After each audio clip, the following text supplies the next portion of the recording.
Sun Tzu's strategy is not in brilliant tactics, but in the right position.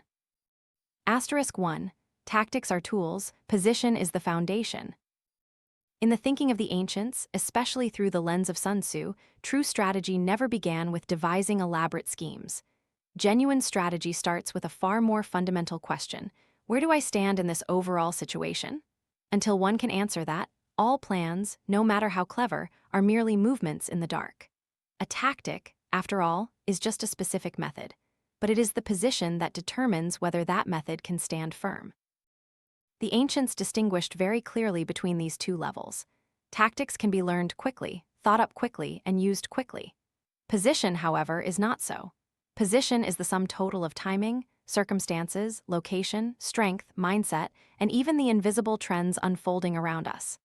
One can conceive of a tactic in a single night, but to discern the true position, sometimes an entire lifetime of experience, observation, and endurance is needed.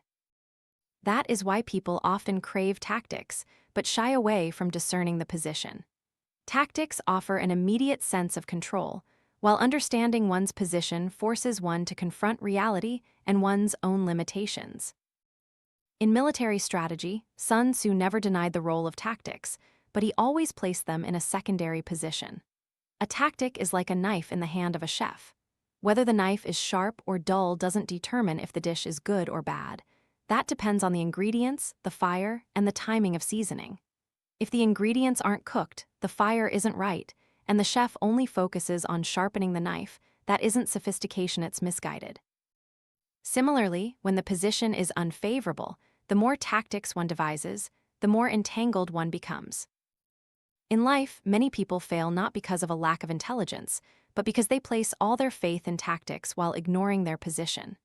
They believe that by thinking deeply enough and planning meticulously enough, they can turn any situation around. But reality is harsher than that. There are times when, even if you do everything right on paper, the desired outcome still doesn't materialize. It's not because your tactics are wrong, but because you are going against the prevailing current. It's like someone rowing a boat against a torrential river. The more effort they exert, the more the boat is tossed about, and they quickly become exhausted. The ancients called this starting from a flawed foundation. When the foundation is wrong, everything built upon it is fragile. Someone who understands strategy doesn't rush to ask, "What should I do?" Instead, they first ask, "Where am I? Where am I in terms of my actual position, in terms of timing, in terms of my true capabilities? If my position is low, I must borrow from a higher one. If the time has not yet come, I must wait. If my strength is meager, I must accumulate it." All tactics are only valuable when placed upon the right foundation. In modern society, this mindset is even more crucial. People today acquire knowledge very quickly, learning countless methods, strategies, and techniques. But the more tools they possess, the easier it is to confuse tools with the underlying foundation. Many people constantly change tactics, taking one course after another, applying one model after another, yet still feel stuck. They don't realize that the problem isn't that their tactics aren't brilliant enough, but that their own position isn't suitable. They are trying to apply someone else's strategy to a situation that isn't their own. Sun Tzu reminds us, gently but profoundly, that strategy is not about proving one's cleverness, but about winning. And to win, one must stand in the right place. Standing in the right place doesn't mean being resigned or passive. It is the clarity to recognize one's current limitations, the patience to refrain from acting when the situation isn't ripe, and the courage to change one's position when necessary. Sometimes, advancing is the wrong move, and retreating is the right one. Sometimes, silence is the wisest action. Imagine a person standing in a wide-open field with a strong wind blowing. If the wind is against them, they lower their head and step forward, each step heavy. But if they simply change direction so the wind pushes them from behind, with the same effort, the distance covered suddenly becomes much greater. The wind hasn't changed, the person has changed their position. That is the difference between using a tactic and discerning the position. This philosophy applies not only to the battlefield, but to everyday life. In relationships, in work, in the journey of self-development, many conflicts arise because we try to use tactics to change others or to change circumstances. Yet, what often needs to be changed first is our own position in that relationship. When we stand in the wrong role, Even saying the right thing can turn out wrong. When we act at the wrong time, even doing something excellent can be out of sync. The ancients taught that the wise person isn't afraid of being slow, only of being in the wrong position. Slow, but aligned with the current will still go far. Fast, but against the current will sooner or later come to a halt. Tactics only help us go faster for a short stretch. The position determines whether we can traverse the entire path. Understanding this allows people to be less impulsive, less driven by immediate victory, and to learn to observe more deeply before acting. Ultimately, when we look back at Sun Tzu's thought from the perspective of life philosophy, we find a deeply humane reminder. Don't rush to blame yourself for being inadequate when things haven't worked out. Instead, ask yourself about the foundation you are standing on. Perhaps you don't lack ability, you are just in the wrong place. And when you find the right position for yourself, many tasks that once made you strain and feel exhausted suddenly become incredibly light. At that point, tactics are no longer a burden of thought, but merely natural steps on a solid foundation. Asterisk 2. The right position makes victory seem natural. In Sun Tzu's philosophy, the highest form of victory is not winning through tension, and certainly not winning by sheer force. The highest victory is when everything unfolds as if it were destined to happen, without drama, without ostentation, without the need for overly complex tactics. Outsiders might see it as luck, but those involved understand very clearly that it is the result of being in the right position long beforehand. The ancients did not view victory as a final moment, but as a silent process of accumulation. When the position is right, victory is merely the natural culmination of the flow. Conversely, when the position is wrong, one must strain against circumstances, and any victories, if they occur, are temporary, fragile, and easily reversed. This is why Sun Tzu spoke of the highest realm, winning without fighting. Not because of an action, but because actions were taken at precisely the right moment when the outcome was almost predetermined. In life, people often misunderstand this. Many believe that success must come with pressure, fatigue, and fierce sacrifice. They think that if it hasn't been painful enough, strenuous enough, then the victory isn't worthy. But the ancients viewed it the opposite way.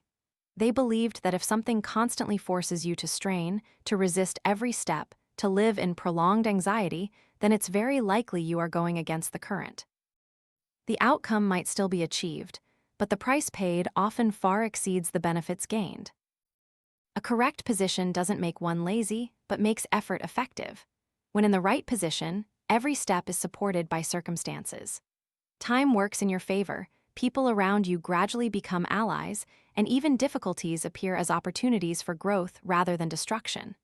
One who understands their position will not rush to prove their competence, for they know that when the position is ripe, no proof is needed. The results speak for themselves.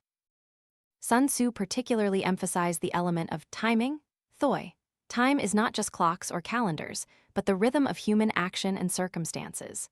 There are times when the same action, performed too early, leads to failure, performed too late, leads to missed opportunities.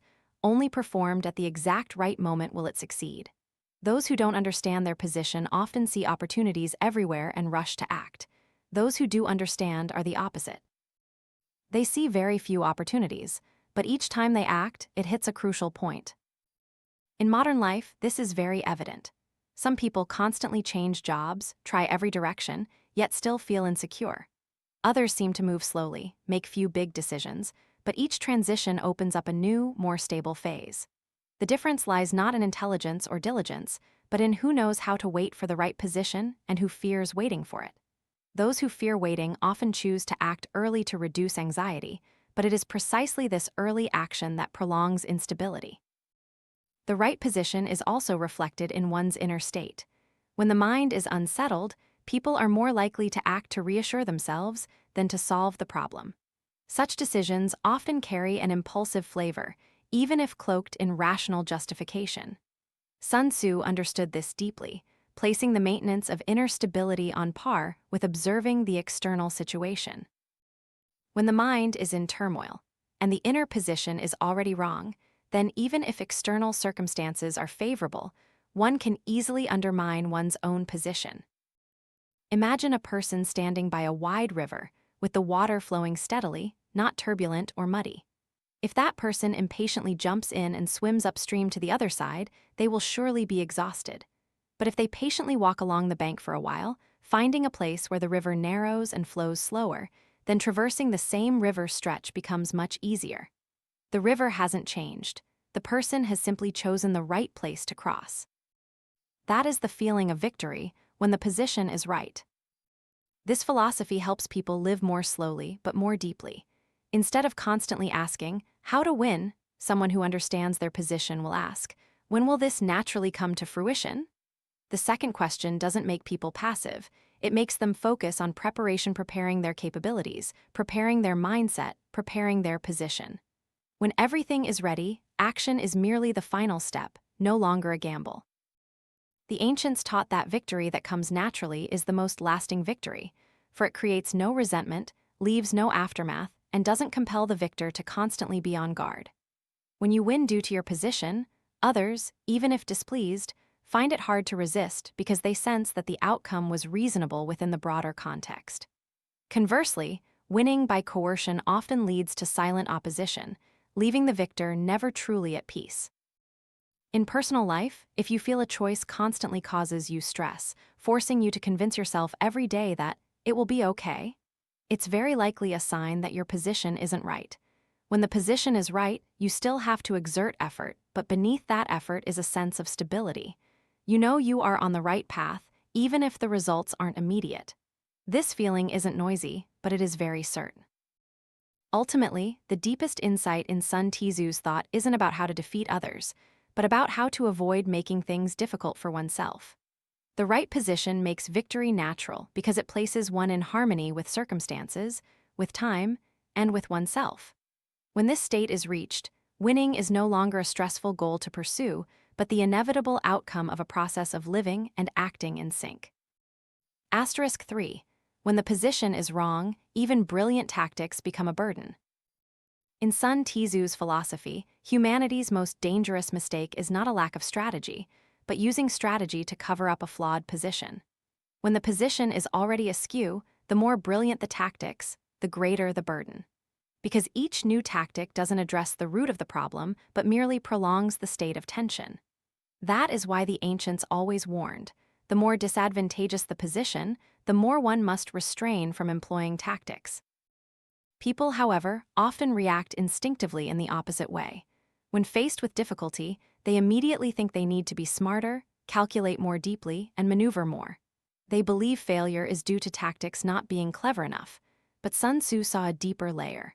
Some failures cannot be rectified by tactics, because tactics only work well when placed on a sound foundation. If the foundation is already tilted, everything built upon it tends to slide and collapse. In life, this is very common. Some relationships are flawed from their very initial positions, yet people try to hold them together with words, reasoning, compromises, or even manipulation. The more tactics are used, the more exhausting the relationship becomes, and the further hearts drift apart. It's not because the words weren't good enough, but because the position was wrong. Unbalanced roles, disproportionate expectations, and unsuitable time tactics in such cases cease to be tools and become a mental burden. Sun Tzu understood this psychology very well. When the position is wrong, people often fall into a prolonged state of anxiety. It is this anxiety that drives them to constantly devise tactics, to constantly act, denying themselves a moment of calm to reassess the whole picture. But the more one acts in anxiety, the more one's judgment deteriorates. Tactics, from being solutions, gradually become mere reflexes, and when strategy devolves into reflex, it is no longer wisdom but inertia. In ancient military strategy, when faced with an unfavorable position, the wisest choice was often not to launch a daring tactic, but to stop, retreat, or change direction. But retreat is very difficult for human pride. People fear being seen as defeated, fear being judged as incompetent. So they accept straining themselves, taking on more tactics, more pressure, more risks, just to avoid confronting the truth that they are in the wrong place. Sun Tzu did not view retreat as failure. For him, a timely retreat was a form of adjusting one's position. When the position is wrong, stubbornly pressing forward only depletes strength. Conversely, stepping back to change position, change timing, change rhythm can sometimes open up an entirely different situation. But this requires a very rare kind of courage, the courage to admit that one's tactics aren't wrong, but simply unsuited to the current position. Imagine a person trying to push a large rock uphill. They use every trick, bracing their shoulder, changing their posture, finding leverage, even creating a lever. But the slope is too slippery, the rock too heavy. Each new trick only moves the rock a little before it slides back down, sometimes even faster. Only when that person stops and pulls the rock along a different, gentler path does everything become feasible. The rock hasn't changed, the person's strength hasn't changed, only the position has changed. This philosophy is very important in modern life, where people are easily swept up in the pressure to always act, always innovate, always be doing something. But doing more isn't always better. There are times when what is most needed is not more tactics, but fewer small calculations to look at the big picture, fewer immediate reactions to observe what is truly driving you. Sun Tzu reminds us that tactics are only valuable when they light a person's load. If each new tactic makes you more tired, more stressed, more anxious, that is a very clear sign that you are using strategy incorrectly. Correct strategy lightens the heart because it aligns with the situation.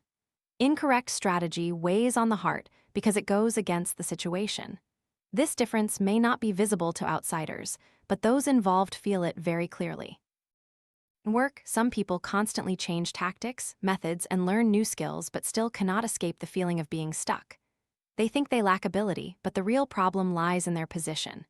The environment is unsuitable, the timing is not ripe, or the initial goal was wrong. In such cases, the more they try to upgrade themselves in the old direction, the greater the burden. What needs to be done is not to learn a new tactic, but to ask themselves whether they should continue in this position. The ancients greatly feared the state of using strategy for self-reassurance. This is when people no longer believe the situation will change, so they must constantly devise tactics to maintain hope. But such hope is very fragile because it is not based on reality. Sun Tzu taught that genuine strategy is not used to deceive oneself. It must help the user see more clearly, not just temporarily lessen the pain. Ultimately, the greatest lesson of this idea lies in clarity. When faced with difficulty, don't rush to ask, "Are there any other tactics?" Instead, ask, "What is my current position?" If the position is wrong, stopping is not defeat, it is preserving strength. Only when one dares to let go of unsuitable tactics does one create space to embrace a new position. And only when the position has changed does strategy return to its rightful role, a light tool, not a burden to carry every day. Asterisk 4. The master strategist is one who knows how to create position. In Sun Tzu's philosophy, strategy does not stop at choosing an existing position, but reaches a deeper level, actively creating position. This is the boundary between someone who is skilled at maneuvering and someone who truly masters the overall situation. One who only knows how to use tactics often waits for circumstances to open a path. One who knows how to create position quietly arranges things so that the path forms itself, and then steps onto it as if merely following the current. The ancients understood very well that position is not always clearly apparent for us to choose. Most of the time, the situation is still open, messy, not yet decisively tilted in any direction. If one waits for the position to be perfectly ripe before acting, it might be too late. But if one acts hastily when the position is not yet formed, it can easily backfire. Therefore, creating position is the art of gradually tilting the overall situation in one's favor before tactics are even needed. When the position has been formed, tactics are merely the final operation, as light as placing a chess piece on an already open square. Creating position is not manipulation or coercion. It is a process of patiently adjusting rhythm, location, and expectations. A master strategist doesn't do everything at once. They do it little by little, small enough not to provoke resistance, consistent enough to build momentum. They understand that people and circumstances both have their own inertia. To change direction, one must start subtly. Impatience often reveals intentions, while discreet persistence shifts the position without anyone realizing. In military strategy, Sun Tzu spoke extensively about making the opponent fall into a disadvantageous position without needing to engage in battle. This doesn't come from a brilliant tactic, but from a series of small, consistent choices. Choosing the location, choosing the time, choosing the rhythm of advance and retreat, choosing how to appear and how to vanish. Each such choice is like placing a small stone. One stone is negligible, but many stones placed correctly will redirect the flow of water. Applied to life, creating position is the ability to build a foundation for the future instead of chasing immediate results. Many people are fixated on finding opportunities, but those who create position create the environment for opportunities to emerge. They invest in things that don't yield immediate results: reputation, foundational skills, proper relationships, good habits, and a stable mindset.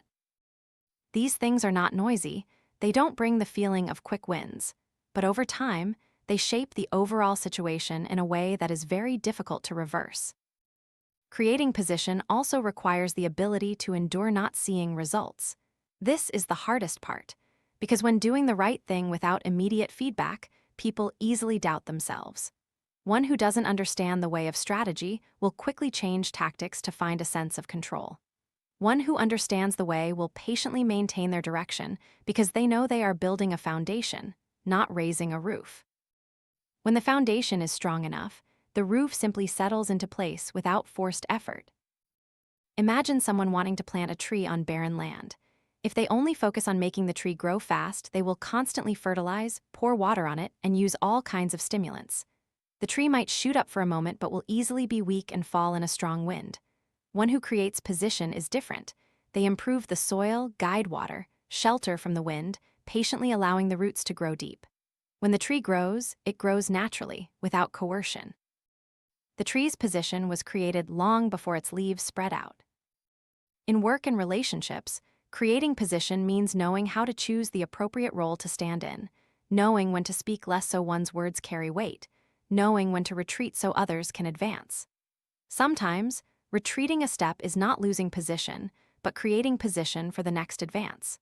One who understands this is not afraid of being out of sync, because they are adjusting the overall rhythm in a way that is beneficial in the long run. Creating position is also the art of managing expectations. When expectations are set too high and too soon, the pressure generated distorts the situation. One who creates position knows how to lower expectations to a maintainable level, allowing time to do its part. When time is on your side, many difficulties resolve themselves. When time is against you, all tactics quickly erode. Another subtle point in Sun Tzu's thought is creating a position for both oneself and others. The wise person does not back an opponent into a corner, because that also locks in their own position. They leave an escape route for the opponent to retreat with dignity. It is that escape route that reduces resistance and stabilizes the overall situation. In life, knowing how to give others an exit is also a way to create a safe position for oneself. Ultimately, creating position is an internal process that runs parallel to external circumstances. Without a stable mind, it is difficult to be patient enough for the position to form. Therefore, high-level strategy is inseparable from self-cultivation. When the mind is steady, one doesn't need to prove that they are creating position. They simply quietly do what needs to be done. And when the position is ripe, the results appear as a natural occurrence, making outsiders think it's luck. But those involved simply smile, knowing they have been preparing for that moment for a very long time. *5. The highest strategy is to place oneself in the right place.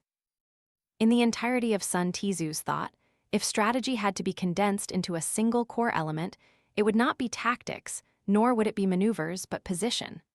One who places themselves in the right place, even if they do nothing particularly outstanding, will still go far. One who stands in the wrong place, no matter how intelligent, will sooner or later exhaust themselves. This is the realm that the ancients considered the highest, for it transcends the scope of winning and losing to touch upon the harmony between humanity and circumstances. Placing oneself in the right place doesn't mean finding the safest or easiest spot. It is about understanding very clearly where one stands in the overall flow, what one's role is, whether this moment is suitable for advancing or retreating, whether one should contend or yield. Many people fail not because of a lack of effort, but because they constantly try to do things that do not belong to their position. When in the role of a learner but hastily acting as a leader, conflict arises. When in the role of a newcomer, but demanding the rights of those who came before, the situation inevitably becomes chaotic. Sun Tzu viewed the battlefield as a living chessboard. On that board, each piece has its own range of movement. A piece moved to the wrong square not only endangers itself, but also disrupts the entire board. Yet, in life, people often confuse ability with position. They think that as long as they are good enough, they can stand anywhere. The ancients, conversely, believed that only when one stands in the right place can ability flourish. In the wrong place, the greater the ability, the more likely it is to create conflict. In modern life, the pressure to do more, stand out more, move faster often leads people to step out of their suitable positions. They take on responsibilities that are not yet theirs, bear roles they lack the strength for, and speak words that don't yet carry weight.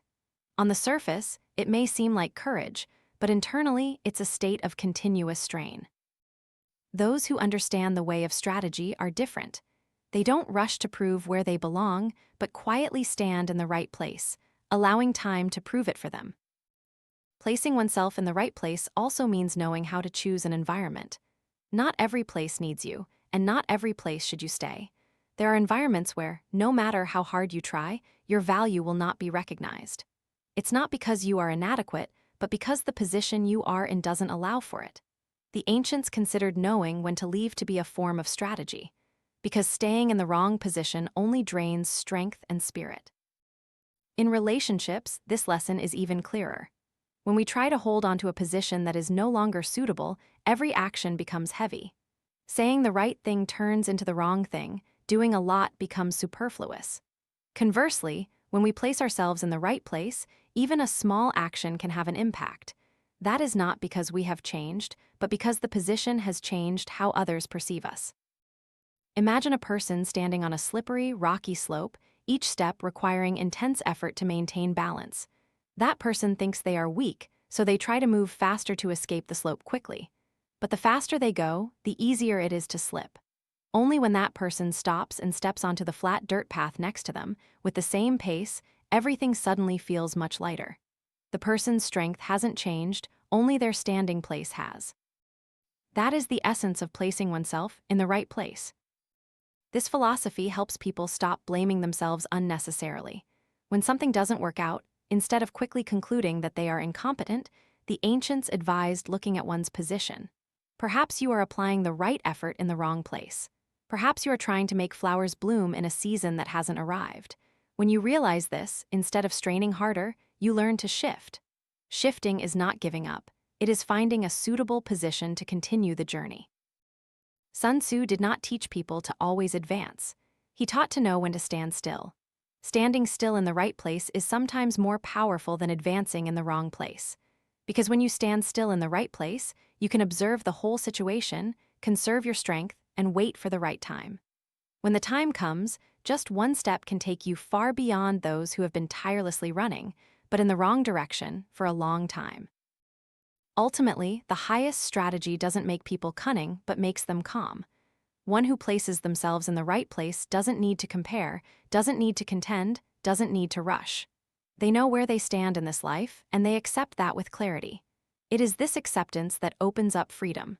Freedom is not doing whatever you want, but doing what is right for you at the right time.